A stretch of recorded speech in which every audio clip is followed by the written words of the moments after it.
Hello everyone, I am Anjali प्रिया और आज हम पढ़ेंगे सीवीएस का अगेन एक important topic blood pressure. Exams में इस पे अक्सर लॉन्ग क्वेश्चंस आते हैं। क्वेश्चंस होते हैं what is blood pressure, what are the factors that control it and regulatory mechanism of blood pressure. तो हम इन वीडियो में ये सब पढ़ने वाले हैं। तो चलिए स्टार्ट करते हैं। What is blood pressure? तो blood pressure is the lateral pressure. इस लेटरल वर्ड के बिना डेफिनेशन अधूरा है, इसलिए ध्यान रखें। Blood pressure is the lateral pressure exerted by column of blood on the wall of blood vessels through which it flows। मतलब कि ये वो लेटरल प्रेशर है जो कि ब्लड वेसल्स पे एक्सर्ट किया जा रहा है उस ब्लड के द्वारा जो उससे फ्लो हो रही हैं।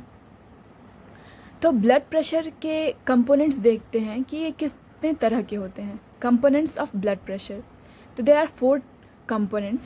The first one is systolic blood pressure. The second is diastolic blood pressure. Third is pulse pressure. And the fourth is mean arterial pressure. तो चलिए देखते हैं कि ये होते क्या क्या हैं, इनका डेफिनेशन क्या है और इनकी रेंज क्या होती है। तो सिस्टोल का मतलब होता है कॉन्ट्रैक्शन, और कॉन्ट्रैक्शन के वक्त प्रेशर जो होता है वो मैक्सिमम होता है। तो systolic blood pressure is the maximum pressure exerted during systole, और इसका रेंज होता है 100 to 130 mm ऑफ Hg। अगर हम एवरेज देखें तो it's nearly 120 mm of Hg। The second one is diastolic blood pressure. Diastole के वक्त मसल्स रिलैक्स करती हैं और प्रेशर जो होता है वो मिनिमम होता है। तो डायस्टोलिक ब्लड प्रेशर को अगर हम डिफाइन करें तो we can write it as minimum pressure exerted during diastole, और रेंज देखें तो 60 to 90 mm of Hg, average 80।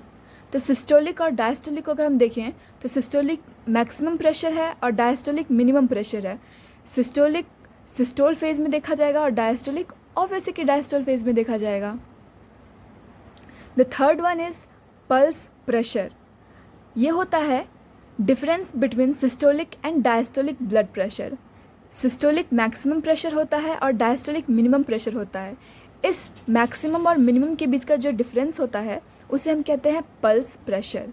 So we can write pulse pressure is equal to systolic blood pressure minus diastolic blood pressure, और ये average होता है 40 mm of Hg। And the fourth and last component is mean arterial pressure.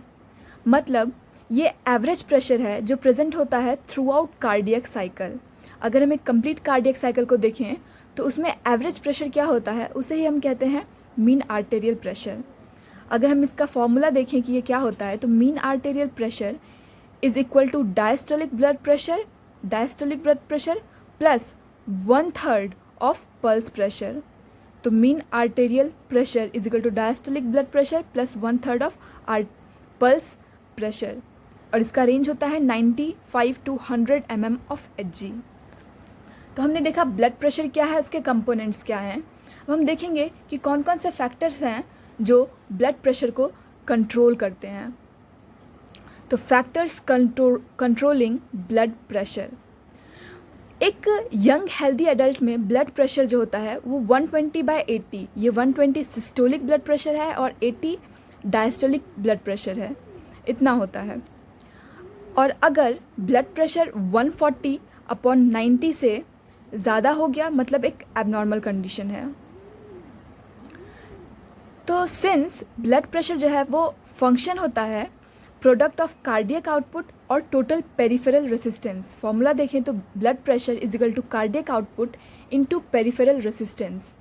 तो any condition which will change either cardiac output और peripheral resistance will change BP, क्योंकि BP इन दोनों पे depend करता है। तो वो सारे फैक्टर जो कार्डियक आउटपुट और पेरिफेरल रेसिस्टेंस को अफेक्ट करेंगे उनके कारण ब्लड प्रेशर भी अफेक्ट होगा। तो चलिए हम एक एक करके फैक्टर्स कार्डियक आउटपुट और पेरिफेरल रेसिस्टेंस को स्टडी करते हैं। तो factors are cardiac output and peripheral resistance. पहले हम देखते हैं cardiac output.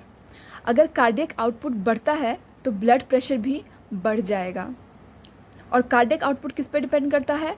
Heart rate and stroke volume.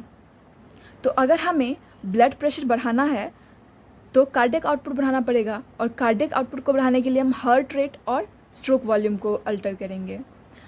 अगर कार्डियक आउटपुट इंक्रीज़ होता है due to increase in heart rate, मतलब अगर हम हार्ट रेट को इंक्रीज़ किए हैं, उसके कारण कार्डियक आउटपुट इंक्रीज़ हो रहा है, तब वहाँ जो प्रेशर इंक्रीज़ होगा वो होगा डायस्टोलिक ब्लड प्रेशर। अगर कार्डियक आउटपुट इंक्रीज़ हो रहा है due to increase in stroke volume मतलब कॉन्ट्रैक्शन के वक्त, कॉन्ट्रैक्शन को सिस्टोल भी कहते हैं, तो अगर कार्डियक आउटपुट इंक्रीज़ हुआ ड्यू टू स्ट्रोक वॉल्यूम, तो उस वक्त जो ब्लड प्रेशर इंक्रीज़ होगा वो होगा सिस्टोलिक ब्लड प्रेशर। ऑब्वियस सी बात है, इसमें कोई रटने की बात तो है नहीं। द थर्ड वन इज़ कि अगर कार्डियक आउटपुट हार्ट रेट और स्ट्रोक वॉल्यूम दोनों के कारण इंक्रीज़ हो रहा है, तो दोनों ब्लड प्रेशर भी इंक्रीज़ होगा, मतलब diastolic and systolic both blood pressure will increase. The other factor that control BP is peripheral resistance. तो ये कैसे रिलेटेड है देखते हैं। अगर पेरिफेरल रेसिस्टेंस इंक्रीज़ होता है तो ब्लड प्रेशर जो है वो डिक्रीज़ हो जाएगा, मतलब ब्लड के फ्लो को हम अगर रोक रहे हैं तो उसका प्रेशर भी ऑब्वियसली कम होगा। और ये पेरिफेरल रेसिस्टेंस जो है ये डिपेंड करता है 4 चीज़ पे। हम यहाँ पे देखेंगे कि ये फैक्टर्स पेरिफेरल रेसिस्टेंस को कैसे अफेक्ट करते हैं, और पेरिफेरल रेसिस्टेंस का हमें डायरेक्ट लिंक पता है कि बीपी से कैसे होता है, कि अगर पेरिफेरल रेसिस्टेंस बढ़ेगा तो बीपी घटेगा। The first one is velocity of blood, मतलब अगर हम ब्लड की वेलोसिटी को बढ़ा दें तो हमारा पेरिफेरल रेसिस्टेंस घट जाता है, it is inversely proportional. The second is elasticity of vessels, अगर ब्लड वेसल्स की इलास्टिसिटी ज़्यादा है तो उसका पेरिफेरल रेसिस्टेंस कम होगा, इन्वर्स। और देखिए हम यहाँ पे पेरिफेरल रेसिस्टेंस को स्टडी कर रहे हैं, ना कि ब्लड प्रेशर को। हम यहाँ पे वेलोसिटी और इलास्टिसिटी से हम पेरिफेरल रेसिस्टेंस कंपेयर किए, अब पेरिफेरल रेसिस्टेंस से हम यहाँ पे वापस ब्लड प्रेशर को रेगुलेट करेंगे। The third is viscosity of blood, अगर ब्लड की विस्कोसिटी बढ़ती है तो पेरिफेरल रेसिस्टेंस भी बढ़ जाता है। And the last is quantity of blood, अगर ब्लड वेसल्स में अमाउंट ऑफ ब्लड ज़्यादा है तो ऑब्वियस है कि ब्लड प्रेशर, यहाँ पे हम रेसिस्टेंस की बात नहीं करें, यहाँ डायरेक्टली ब्लड प्रेशर बढ़ता है।